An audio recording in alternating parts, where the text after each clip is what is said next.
I get asked a lot about the price and how much we've paid for our heat pump installation in our home. And I've told people the breakdown previously on the channel and in person. Basically, we've invested about £20,000 into our home in solar panels, heat pump and insulation. And the breakdown is not as people expect. The solar was by far the most expensive, then the insulation, and the heat pump was actually the cheapest. And if you haven't seen some of my videos, you can go back and watch. We've got a 7 kilowatt Vaillant Arotherm Plus with the Vaillant hot water cylinder. We had several radiator upgrades, and we had 2 radiators that had to be piped from scratch in parts of the house where there were previously no radiators at all, just electric underfloor heating. So we got exceptionally good value for money. Here's the final bill, and you can see, maybe I need to zoom in, £3,177.56. And British Gas at the time, they still offer 0% finance on their heat pumps, but it's not spread over 60 months anymore. I think it's just a 24-month deal. So for us, it just works out £53 per month. And some people spend that much just on boiler cover. So here's a little bit of a breakdown and a little bit of an explanation, because I've only just got the bill, even though we've had the heat pump in for a year.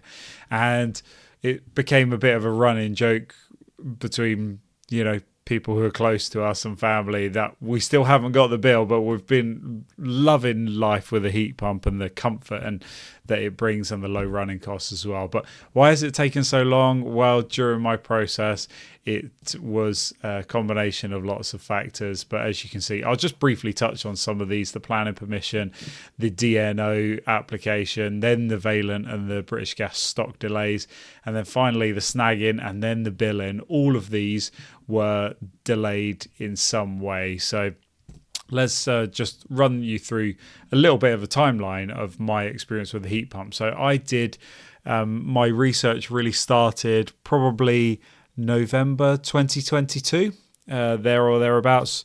Yeah, it would have been November 2022. So I did 2 to 3 months of research, and then I started making my inquiries once I became confident in what I was looking for, what we needed, and what was important to me. So my first inquiry with British Gas was middle of January 2023. They finally came out for a survey 2 months later. That's how both short-staffed they were in a new division of British Gas, but also how long the waiting list was. There was, after the surveyor was great. There was 1 week of negotiation and accepting the offer and kind of fine-tuning the design a little bit. So then in April 2023, I submitted the planning application, and the DNO approval was submitted. And the planning approval actually came back quicker than the DNO approval did, because of all sorts of rubbish about the 100 amp fuse in the cutout and suitability and everything else. Don't get me started. SSEN had no idea about heat pumps. I don't know if it's any better now, but it was, the DNO was more stressful than the planning permission. So the installation was originally, after the approvals came through at May time, we had the installation booked for August. The installation was then subsequently cancelled due to supply chain issues, and they specifically cited Vaillant. And I'm not exactly sure about how much of it was to do with a relationship issue between the companies or whatnot. I didn't want to get in the middle of all of that. But basically, it became, there was a silver lining to that cloud, because during that time, the grant increased from 5,000 to 7,500. So if we'd have gone ahead at the original installation time, our heat pump would not have cost us £3,100. It would have cost us the £5,600 instead. So installation was then rebooked for November after the supply chain issues. And so then we qualified for the uplift in the grant. And then my full list of snagging issues was registered with them in February 2024. None of them had anything to do with the efficiency of the heat pump, the running of the heat pump, or the comfort that we experienced in the house. So they were all quite low priority, but eventually all of those were resolved in July of 2024, and since then it has just been billing issues, just waiting on the billing and chasing the billing department. And essentially here we are, October 2024, we now have the bill resolved and we can go ahead and start paying it. Here you go, here's a little zoom in so you can see on the right hand side there, 3,177.56. I tried to talk sense into the billing company, but they don't have the provisions to bill for heat pumps, I guess, and so the VAT is registered on there, 529. I hope at some stage they can just reclaim the VAT, because I have paid the correct amount, but heat pumps shouldn't be heat pumps don't qualify for charging VAT and the associated work surrounding that. So anyway, it's £3,177.56, and we are now on their finance payment plan finally 1 year later. So this works out £1,000 cheaper than Octopus would have. Octopus were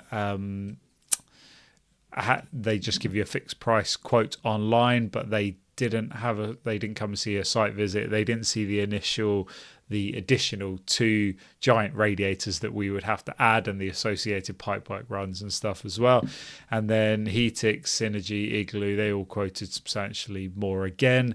And then HeatGeek Assured would have been $6,500, so more than double of what we paid. And once again, that's just the online, basic quote, not including the giant radiator upgrades that we would need.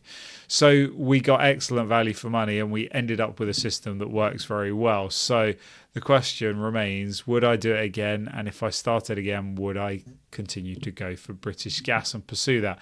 Well, all of the people that I interacted with in British Gas were brilliant. Great teams in various departments and stuff. But you can tell that it was a giant behemoth of a company that they're trying to pivot towards heat pumps, and that process seems very slow. So they were well priced. I mean, absolute bargain. The product that I got was brilliant, not just Vaillant and that specific product, but also the overall installation in the home. It's absolutely brilliant. The end result, we're very happy with it. So yes, would I do it again? If you are less patient than me, then maybe you would want to avoid this process, but for me, I think it was well worth it. Thank you for watching. I hope now in the future when people ask the question, I can just point them to this video so I'm not just constantly repeating myself in the comments. But as you know, 99% of you aren't subscribed and won't like this video and won't leave a comment. If you want to see more content like this, you want to subscribe.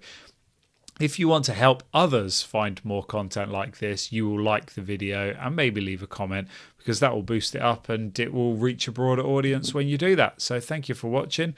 Until the next one, goodbye.